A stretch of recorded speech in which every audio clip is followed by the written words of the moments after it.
Hi പ്രിയപ്പെട്ട ചങ്ങാതിമാരെ, സ്മിതക്കുട്ടി സ്നേഹം ചേർത്തുണ്ടാക്കിയ കണവത്തോരൻ കണ്ടോ? ഇത് കഴിക്കാൻ ആരെല്ലാം ഉണ്ട്? വരുന്നവർക്കെല്ലാവർക്കും തരാട്ടോ. ഞങ്ങൾ കഴിച്ചു കഴിഞ്ഞാൽ ഇതിൻ്റെ ബാക്കി ഉണ്ടാവില്ല. അതുകൊണ്ടാണ് ഇപ്പോഴേ പറയുന്നത്. ഇത് എങ്ങനെയാ ഉണ്ടാക്കിയെന്ന് പറഞ്ഞു തരട്ടെ. ഒരു കാര്യം പറയാം, ഈ കണവത്തോരൻ ഉണ്ടാക്കിയപ്പോൾ ഇളക്കാൻ കൂടിയത് ശ്യാമേട്ടനാണ് കേട്ടോ. ഞാൻ ഓരോ ഇൻസ്ട്രക്ഷൻ പറഞ്ഞു കൊടുക്കും, അതനുസരിച്ച് ശ്യാമേട്ടൻ ഇളക്കും. ഇടയ്ക്ക് ലോയിൽ വെക്കാൻ പറയും, മീഡിയത്തിൽ വയ്ക്കാൻ പറയും. ഇതെല്ലാം ശ്യാമേട്ടൻ അതുപോലെ അങ്ങ് ചെയ്യും. ഈ കണവത്തോരൻ ഉണ്ടാക്കിയത് എങ്ങനെയാണെന്ന് പറഞ്ഞു തരാമേ. മേലെയുള്ള തോലും കണവയുടെ മഷിയും നാക്കും എല്ലാം കളഞ്ഞ് വൃത്തിയാക്കിയ കണവ 4-5 വെള്ളത്തിൽ നന്നായി കഴുകിയെടുത്ത ശേഷം 2-3 കഷണങ്ങളായി മുറിച്ച് അല്പം ഉപ്പും നാരങ്ങനീരും ലേശം മഞ്ഞൾപ്പൊടിയും ചേർത്ത് വെള്ളം ചേർക്കാതെ മീഡിയം ഫ്ലെയിമിൽ വെച്ച് വേവിച്ചെടുക്കുക.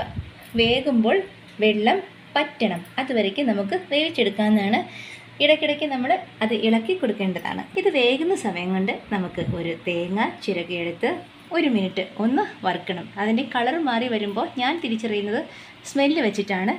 തേങ്ങ വറുത്ത് വരുമ്പോൾ അതിനൊരു പ്രത്യേക മണം ഉണ്ടാകും. അത് വെച്ചിട്ട് മൂത്ത് പോകുന്നതിന് മുൻപ് തന്നെ അത് എടുത്തു മാറ്റും. അങ്ങനെയാണ് ഞാൻ തേങ്ങ വറുക്കുന്നത്. വറുത്ത് തേങ്ങ മാറ്റി വെച്ചിട്ട് കണവ വെന്തതിന് ശേഷം അല്പം മുളക് പൊടി, മഞ്ഞൾപ്പൊടി, മസാലപ്പൊടി, കുരുമുളക് പൊടി, മല്ലിപ്പൊടി എന്നിവ കണവയിൽ ചേർത്ത് വറുത്ത് വെച്ചിരിക്കുന്ന തേങ്ങയും കൂടെ ചേർത്ത് കണവയുടെ ക്വാണ്ടിറ്റി അനുസരിച്ച് ചെറിയ ജാറിൽ 1-2 ബാച്ചുകളായി, അതല്ലെങ്കിൽ വലിയ ജാറിൽ വെച്ച് ചതച്ചെടുക്കാവുന്നതാണ്. പൾസ് മോഡിൽ 2-3 തവണ 2-3 സെക്കൻഡ്സ് ചുറ്റിച്ച് വേണം. ഒരുപാട് വെന്ത് കൊഴിഞ്ഞ് പോകരുത്, ചതഞ്ഞ് കിട്ടിയാൽ മതി. ഇങ്ങനെ തൊടുമ്പോൾ പൊടി പോലെ ഇങ്ങനെ ഫീൽ ചെയ്യണം. ആ തരത്തിലൊന്ന് ചതഞ്ഞ് കിട്ടിയാൽ മതി കേട്ടോ.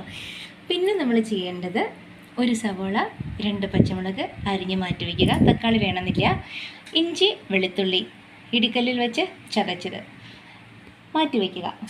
എണ്ണ ഒഴിച്ച് കടുക് പൊട്ടിച്ച് അല്പം ഉലുവ പൊട്ടിച്ച് 2 വറ്റൽമുളകിട്ട് 1 തണ്ട് കറിവേപ്പിലയിട്ട് നമ്മൾ അരിഞ്ഞു വെച്ചിരിക്കുന്ന പച്ചമുളകും സവോളയും കൂടാതെ ഇഞ്ചി വെളുത്തുള്ളി ചതച്ചും കൂടെ ചേർത്ത് വഴറ്റിയെടുക്കുക.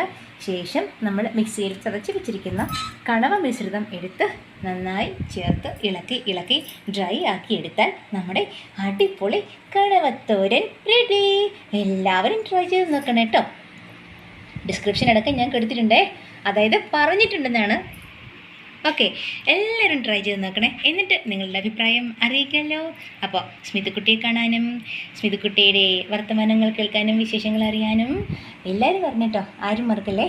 കൂടെ ചിരിച്ചുകൊണ്ടും കിളികളെ പറഞ്ഞുകൊണ്ടും സ്മിതക്കുട്ടി വീണ്ടും വരാം. എല്ലാവർക്കും ഒത്തിരി സ്നേഹത്തോടെ നന്ദി.